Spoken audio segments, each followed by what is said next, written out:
आज के इस वीडियो में हम आपको बताने वाले हैं 9th क्लास का, ठीक है, क्लास 9th का आपका ये देख लीजिए बिहार बोर्ड का ज्योग्राफी बुक, ठीक है। आपका बुक का नाम है भारत भूमि एवं लोग, ज्योग्राफी इंग्लिश में कहते हैं, जिसका चैप्टर नंबर है 7 और चैप्टर का नाम है भारत के पड़ोसी देश। चैप्टर का क्या नाम है? भारत के पड़ोसी देश। और इसका हम और नंबर जिसका नाम है नेपाल, भारत के पड़ोसी देश नेपाल के बारे में जानने वाले हैं, ठीक है।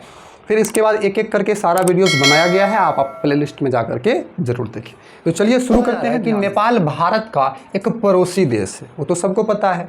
यह हमारे देश के उत्तर में स्थित, हम लोग कहते हैं ना उत्तर में नेपाल, दक्षिण में झारखंड, बिहार की चौहद्दी में, तो यह हमारे देश के उत्तर में स्थित है। ग्लोब पर नेपाल 26 डिग्री 20 मिनट से 30 डिग्री 10 मिनट उत्तरी अक्षांश तथा 80 डिग्री 10 मिनट से 88 डिग्री 10 मिनट पूर्वी देशांतर रेखाओं के बीच स्थित है। नेपाल के उत्तर में स्थित है। नेपाल जो है नेपाल उत्तर में स्थित है, जिसके कारण बीच महान हिमालय दीवार की तरह खड़ा। नेपाल हम लोग के उत्तर में स्थित है, इसीलिए बीच में महान हिमालय की तरह खड़ा है। देख लीजिए दीवार की तरह खड़ा है। नेपाल के पूरब में सिक्किम एवं पश्चिम बंगाल है। नेपाल के पूरब में सिक्किम और पश्चिम बंगाल है, और पश्चिम में उत्तराखंड तथा दक्षिण बिहार है। नेपाल के पश्चिम में क्या क्या है? उत्तराखंड है और दक्षिण बिहार है। उत्तर प्रदेश एवं उत्तर प्रदेश राज्य स्थित है। नेपाल का कुल क्षेत्रफल 1,40,497 वर्ग किलोमीटर है। नेपाल का कुल क्षेत्रफल 1,40,497 वर्ग किलोमीटर है। जनसंख्या लगभग 2.76 करोड़ है। नेपाल में धरातल के पास मुलायम चट्टान तथा धरातल के नीचे कठोर चट्टान पाई जाती है। स्थल आकृति के आधार पर नेपाल को 3 भागों में बांटा गया है। अब कौन कौन से 3 भाग हैं हम समझिएगा, ठीक है। दक्षिण का तराई प्रदेश, देखिए दक्षिण का उपजाऊ तराई प्रदेश, और मध्य का पहाड़ी प्रदेश, बीच में पहाड़ी प्रदेश, तथा हिमालय की श्रेणी प्रदेश। अब नेपाल के उत्तरी भाग में अनेक ऊंचे ऊंचे पर्वत शिखर हैं। नेपाल के उत्तरी भाग में अनेक ऊंचे ऊंचे पर्वत शिखर है, जो पर्वतारोहियों को आकर्षित करते हैं। जो पर्वत पर चढ़ने वाले होते हैं ना, पर्वतारोही उन्हीं को बोलते हैं, आकर्षित करते हैं, तो लोग जाकर पर्वतों पर चढ़ते हैं। विश्व का सर्वोच्च शिखर माउंट एवरेस्ट, जिसकी ऊंचाई 8848 मीटर है, नेपाल तिब्बत सीमा पर अवस्थित है। विश्व की सबसे सर्वश्रेष्ठ पर्वत, जिसको हम लोग माउंट एवरेस्ट कहते हैं, वो नेपाल तिब्बत सीमा पर अवस्थित है। अब सोच लीजिए, जिसे स्थानीय लोग सागर माथा के नाम से जानते हैं। नेपाल के स्थानीय लोग सागर माथा इसी को कहते हैं, ठीक है। नेपाल के अन्य शिखरों में अन्नपूर्णा, धौलगिरी तथा नेपियू, ये सब प्रमुख है। नेपाल की जलवायु शीत प्रधान है, मतलब ठंडा अधिक होता है, शीत प्रधान। दक्षिण के तराई भागों को छोड़कर सभी स्थानों का तापमान कम रहता है। नेपाल में दक्षिण भागों को छोड़कर बाकी सभी भाग का तापमान कम रहता है। काठमांडू का तापमान 20 सेंटीमीटर से भी कम होता है, काठमांडू का तापमान, जबकि गर्मी में 30 डिग्री तक पहुंच जाता है काठमांडू का तापमान। गर्मी में मानसूनी हवाओं से नेपाल के पूर्वी भाग में 200 सेंटीमीटर तथा पश्चिमी भाग में 100 सेंटीमीटर सालाना वर्षा होती है। नेपाल में गर्मी के मौसम में गर्मी मानसून के कारण 200 सेंटीमीटर और पश्चिम में 100 सेंटीमीटर वर्षा सालाना होती है। नेपाल में पूरब से पश्चिम 3 प्रमुख नदियां बहती है। पूरब से पश्चिम की ओर 3 प्रमुख नदियां बहती है। अब 3 नदी में आपका है कोसी, गंडक और घाघरा नदी, ठीक है। अब देखिए कोसी जो होता है, कोसी को बिहार का शोक कहा जाता है। नेपाल में ही स्थित है, लेकिन वहाँ से पानी आता है और बिहार को डुबा देता है, उत्तरी बिहार को।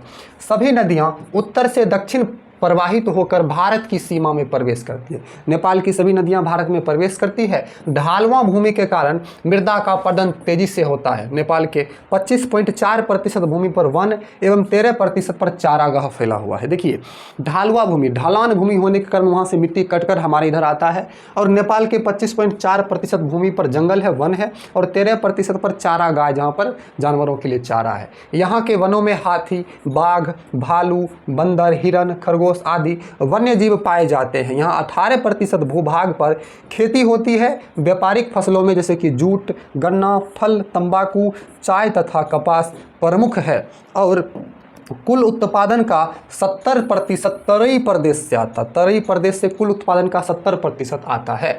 नेपाल में खनिजों का अभाव है, अभ्रक मुख्य खनिज है, नेपाल का मुख्य खनिज अभ्रक है। अल्प मात्रा में लिग्नाइट, तांबा, कोबाल्ट आदि मिलते हैं। अब अल्प मात्रा में मतलब कम मात्रा। नेपाल का आर्थिक व्यापार मुख्यतः भारत, बांग्लादेश, चीन तथा भूटान के साथ होता है। आर्थिक व्यापार भारत, बांग्लादेश, चीन तथा भूटान के साथ होता है। काठमांडू देश की राजधानी है, नेपाल की राजधानी काठमांडू है तथा सड़क मार्ग द्वारा चीन और भारत से जुड़ा हुआ है। पोखरा दूसरा बड़ा नगर है, नेपाल का दूसरा बड़ा नगर पोखरा है। वीरगंज एवं जनकपुर अन्य प्रमुख व्यापारिक नगर है। जनकपुर जहाँ की सीता जी थी वो कहाँ पर है, नेपाल में ही स्थित है। अब सोच लीजिए, राम भगवान भारत का और सीता जी थी कहाँ की, जनकपुर की। पिछले 240 वर्षों से नेपाल में राजतंत्र की व्यवस्था चली आ रही है। राजतंत्र मतलब राजा का शासन था, लेकिन 2008 से वहाँ भी लोकतंत्र की नींव पड़ गई। 2008 से लोकतंत्र की, यहाँ विकास की सभी संभावनाएं हैं। जल विद्युत, खनिज तथा कृषि के विकास से नेपाल का विकास संभव है। चैप्टर आपका खत्म है। तो आपका वस्तुनिष्ठ प्रश्न है, ध्यान। हमारा देखिए फर्स्ट क्वेश्चन है कि नेपाल की सीमा भारत के किस राज्य में मिलती है। Option A Arunachal Pradesh, option B Manipur, option C Sikkim और ऑप्शन डी पंजाब। तो आपका ऑप्शन नंबर सी अर्थात तो गौर नंबर होगा सिक्किम। नेपाल की सीमा भारत के सिक्किम राज्य से मिलती है। क्लियर है, चलिए आगे बढ़ते हैं। अगला क्वेश्चन, अगला आपका क्वेश्चन है 2 नंबर ऑब्जेक्टिव का कि महाभारत लेख क्या है। देखिए वैसे तो एक ग्रंथ है, लेकिन इसे पर्वत श्रृंखला भी कहते हैं। महाभारत लेख क्या है, पर्वत श्रृंखला है। ठीक है, चलिए आगे बढ़ते हैं। अगला आपका 3 नंबर का प्रश्न है, तीसरा प्रश्न, गंडक नदी को नेपाल में किस नाम से जाना जाता है। ऑप्शन क काली गंडक, ऑप्शन बी नारायणी नदी, ऑप्शन सी त्रिशूल नदी और ऑप्शन डी कृष्ण नदी। तो गंडक नदी को नेपाल में नारायणी नदी के नाम से जाना जाता है। ठीक है, 3 ही ऑब्जेक्टिव इसमें था।